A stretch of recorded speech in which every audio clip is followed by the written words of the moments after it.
세상의 모든 지식을 연결하다. 라이프링크 스튜디오. 1개월만 한번 해보세요. 그러면 여러분의 뇌는 전과 후가 확 달라져 있다는 것을 느끼실 수 있을 겁니다. 환자분들한테 뭐라고 말씀을 드리냐면요. 이상에선 절대 살을 빼지 말아라고 말씀을 드립니다.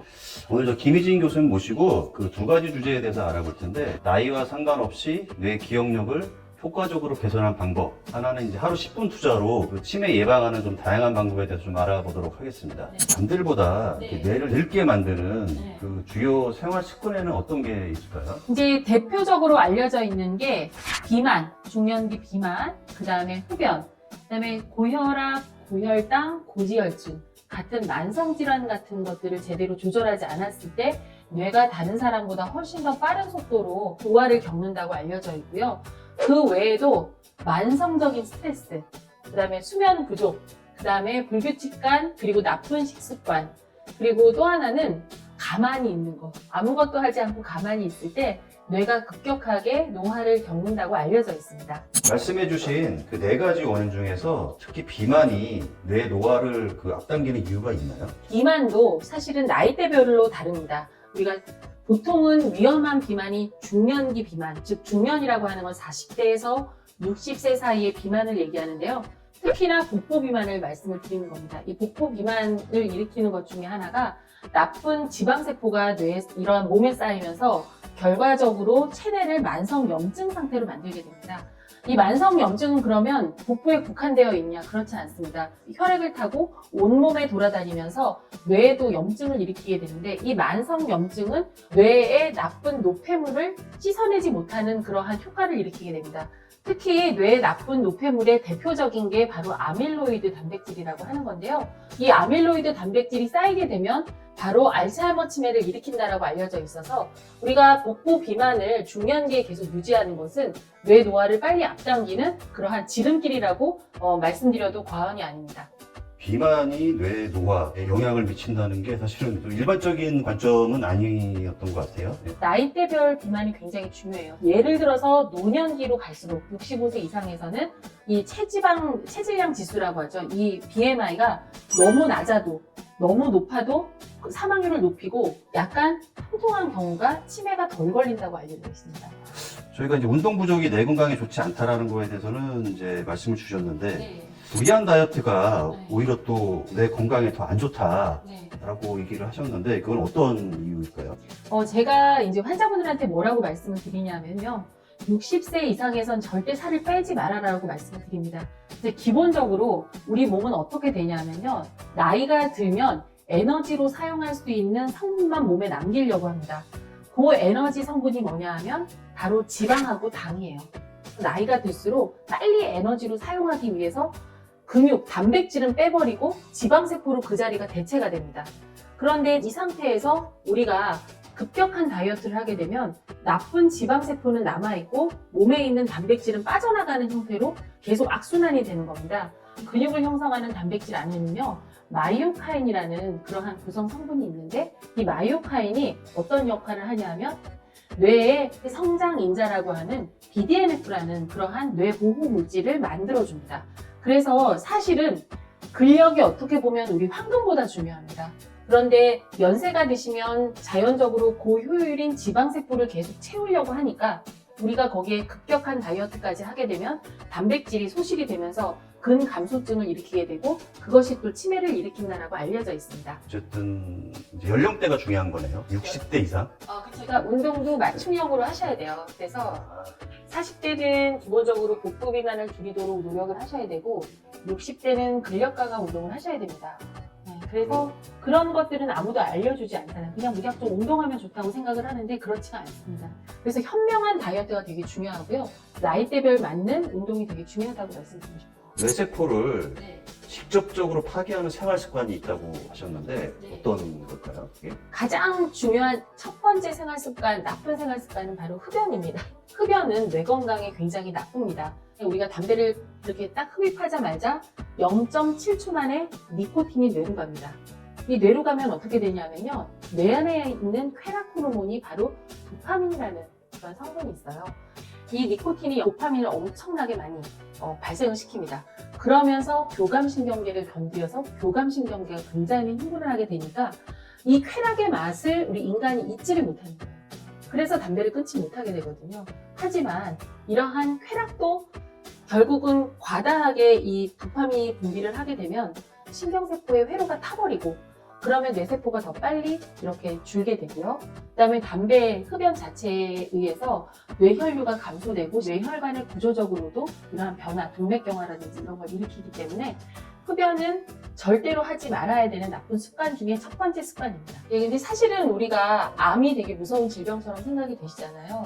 근데 대부분 환자분들이 암은 끝이 있습니다. 낫거나 죽거나.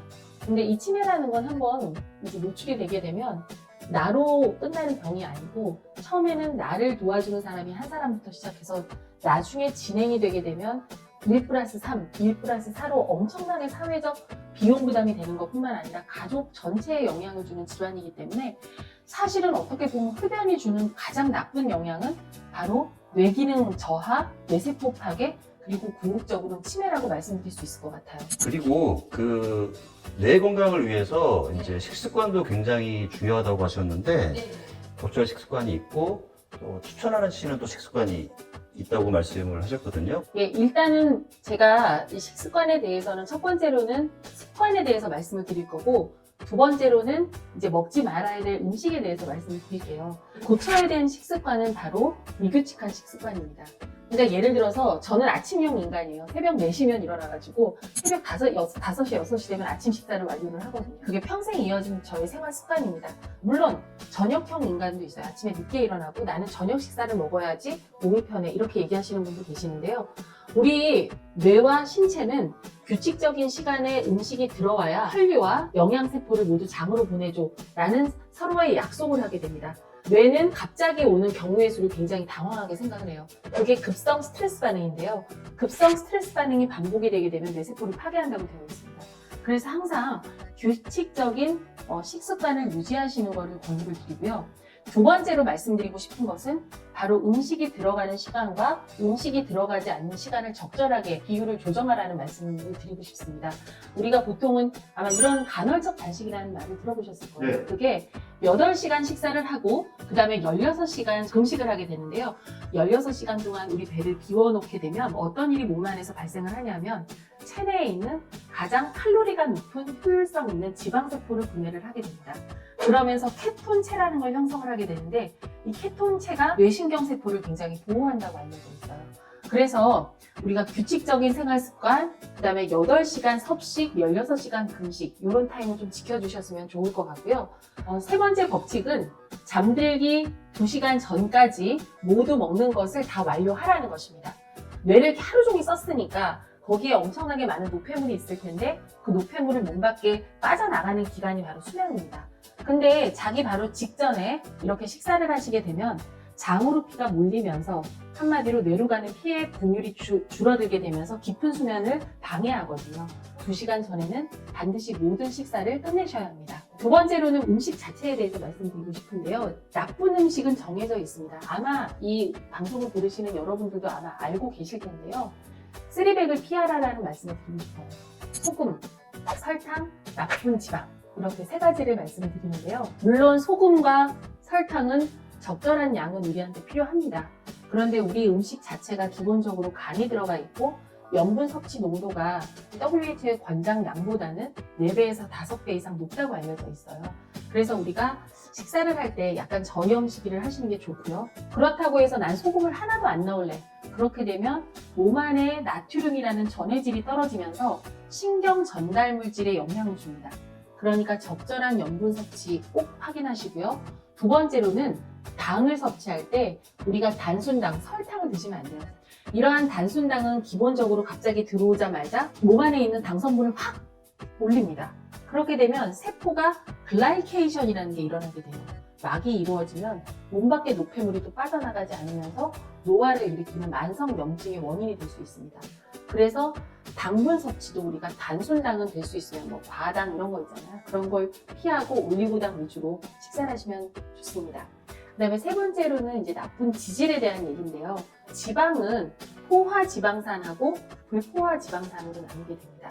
트랜스 지방이라는 거 들어보셨을 거예요. 우리가 흔하게 먹는 빵이나 아니면 과자에 들어있는 그러한 흔한 성분인데 이 트랜스 지방이 되게 높아지게 되면 이게 잘 분해가 되지 않습니다. 포화 지방.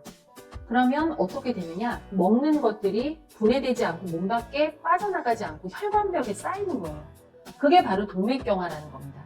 포화지방산을 많이 섭취를 하게 되면 총콜레스테롤, LDL 콜레스테롤, 중성지방이라는 나쁜 지질이 올라가게 되고 뇌를 보호하고자 하는 HDL 콜레스테롤은 낮아지게 됩니다. 마지막으로 여기 추천하신 식습관 중에서 이제 한국식 지중해 식단 잠깐 얘기해 줄 수 있을까요? 2024 베스트 다이어트가 이제 지중해 메디테리안 다이어트라고 이제 뽑혔어요. 그런데 이 지중해 식단이 별건 아닙니다. 기본적으로 신선한 프레시한 야채를 매일매일 먹고 그 다음에 불포화 지방산인 DHA와 EPA가 많이 들어있는 그러한 불포화 지방산을 충분히 먹고 그게 올리브유 같은 거거든요.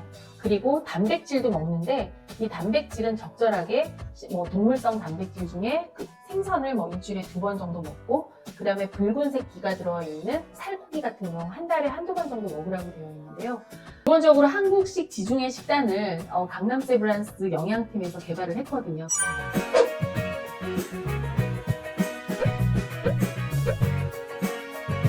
우리는 올리브 오일을 접하기 어려우니까 올리브 오일만큼 슈퍼푸드가 뭐냐 하면 바로 들기름입니다. 들기름이 정말 여러 가지 DHA, 그 다음에 EPA도 많이 있고, 그 다음에 들기름 안에 있는 리놀레익 엑시드가 또 뇌를 굉장히 잘 보호한다고 되어 있어서 이 들기름 같은 거는 그냥 생으로 한 숟갈 정도 올리브 오일 대체로 먹고 그런 식으로 이제 식단 개발을 해서 우리나라 음식에 접목시킨 게 바로 한국식 지중해 식단입니다. 하루에 이제 추천하기로는 생들기름을 하루에 한 숟갈씩 한 3번 정도 드시라고 되어 있어요. 들기름이 너무 힘들다고 하면 요새는 익스트라버진 올리브 오일도 많이 나와 있습니다. 저 같은 경우에는 익스트라버진 올리브 오일을 식초 있잖아요. 그거랑 반 스푼씩 섞어서 매일 아침마다 한 스푼씩 먹거든요. 지금 말씀드리는 거는 당뇨나 이러한 신부전증, 즉 콩팥이 나쁜 분들을 제외하고 말씀을 드린다는 것을 다시 한번 주의하셨으면 좋겠어요. 저희가 이걸 생활 속에서 뇌가 노화하고 있다는 증거나 좀 자가진단법 이런 게 좀 있을까요? 자가진단법을 4가지를 좀 말씀을 드릴게요. 첫 번째로는 잘 쓰는 단어가 갑자기 떠오르지 않는다. 두 번째로는 아는 사람을 봤는데 그 이름이 떠오르지 않는다. 세 번째로는 굉장히 길을 잘 찾았었는데 길 찾기가 갑자기 당황스럽다. 그 다음에 4번째로는 암산이 잘 되지 않는다. 이 4가지 신호 중에 하나라도 해당이 되면 나는 뇌 노화가 일어났다고 생각을 하셔야 돼요. 근데 더 중요한 거는 나한테 이러한 4가지 증상 중에 하나라도 이런 증상이 있는데 그걸 스스로 깨닫지 못하는 경우가 있습니다. 그거는 정말 심각한 경우에 치매일 수도 있습니다. 우리가 아는 걸 아는 것과 모르는 것도 아는 게 우리 메타인지라고 해요. 근데 이 메타인지가 떨어지는 그 순간부터 7년 안에 대부분 치매로 진행된다고 알려져 있거든요. 그래서 한번 내가 현재 나의 뇌 상태는 어떤지를 돌이켜 보셔야 됩니다. 이런 뇌의 어떤 기능이나 좀 기억력을 살릴 수 있는 기억력 운동법 이런 게 있을까요? 제가 간단한 실천법 말씀드릴게요. 이건 실제 진료를 하면서 환자분들한테도 말씀을 드리는 건데요. 간단한 단어, 우리가 흔히 쓰던 단어인데 갑자기 입에만 맴돌고 머리 안에 빙빙 돌다가 가만히 있다 보면 한두 시간 있다가 떠오르는 단어가 있을 겁니다. 그 단어는 바로 적으세요. 적은 다음에 자기 전에 10번을 반복을 하시는 거예요. 그러면 그 단어는 다시 잊어버리지 않습니다. 왜냐하면 사멸되려고 했던 해마의 세포를 심폐소생술했다고 생각을 하시면 돼요. 그 다음에 2번째로 제가 적극적으로 권유를 드리는 건데요. 하루를 되게 바쁘게 살았잖아요. 그러면 저녁에 가서 아무의 어떠한 도움 없이 하루 일을 시간별로 쭉 경과를 쭉 쓰시는 거예요. 손글씨로. 그런 다음에 거기에 대한 감정도 간단하게 표시하시면 더 좋습니다. 제가 이러한 방법들을 환자분들한테 말씀을 드리면요. 정말 일기를 쓸 때와 안 쓸 때가 하늘과 땅 차이라고 말씀을 들었어요. 3번째로는 새로운 단어를 매일 5개씩 찾아서 외우는 겁니다. 저희 선생님 중에 한설이 선생님이라고 계세요. 건국대학교 병원의 치매 명의고 치매 분야에 있어서는 거의 바하라고 할 수 있는데 이분이 나이가 만 70세가 넘으셨어요. 근데 나날이 젊어지세요. 이분의 팁은 뭐냐 하면 스페인어, 영어, 프랑스어를 단어를 하루에 5개씩 매일 꼭꼭 외우시는 거예요. 그랬더니 저희보다도 훨씬 더 유려한 언어 기능, 그 다음에 외모에서도, 그 다음에 신체 건강에서도 계속 건강을 유지하시는 걸로 봐서는 이미 의사에게도 검증된 방법이다. 하루에 5개의 새로운 단어 외우기. 네. 마지막 방법으로는 몸을 이용하는 건데요. 우리가 몸을 움직일 때는 어떠한 순서가 들어있는 그러한 육체적 운동이 중요한데요. 그것 중에 하나가 댄스예요. 노인들을 위한 단순한 동작이 있는 것들부터 시작을 하셔서 한 5분부터 시작을 해보십시오. 그리고 점차 시간을 늘려서 20분 정도까지 하시면 아마 한 딱 1개월만 한번 해보세요. 그러면 여러분의 뇌는 전과 후가 확 달라져 있다는 것을 느끼실 수 있을 겁니다. 양쪽 부모님이 다 치매가 있었다고 하면 뇌가 치매가 걸릴 확률은 8배에서 20배까지도 보고를 하고 있습니다.